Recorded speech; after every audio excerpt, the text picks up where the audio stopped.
Dita ndërkombëtare kundër abuzimit me droga dhe trafikimit të paligjshëm e gjen Kosovën me një statistikë shqetësuese. Shqetësimi më i madh qëndron tek mosha mesatare e fillimit të përdorimit, ku sipas Labyrinth në vitin 2018 ishte 18 vjeç dhe tani ka rënë në 16 vjeç. Situata qëndron edhe më keq në Gjakov, ku përveç rasteve në shkollat e mesme, përdorimi i narkotikëve është hasur edhe tek moshat nën 16 vjeç në shkollat fillore. Narkotikët e lehtë i përdorin moshat e reja, mirë po i kemi sot prezent edhe në shkollat mesme. Kemi pas rast kur ka pas edhe në përdorues të narkotikëve të lehtë edhe në shkollat fillore. Viteve të fundit, vlerësohet se numri i përgjithshëm i përdoruesve të narkotikëve ka kaluar shifrën prej 35.000, ndërkohë që fëmijët dhe adoleshentët përdorues vazhdojnë të bëjnë pjesë çdo vit më shumë në këtë shifër.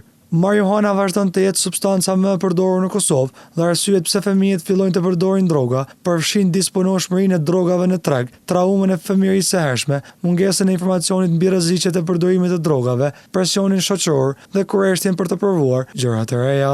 Koalicioni i organizatave jo qeveritare për mbrojtjen e fëmijëve në Kosovë dhe qendra Labyrinth apeluan për kujdes në mbrojtjen e fëmijëve dhe të rinjve nga përdorimi i drogave.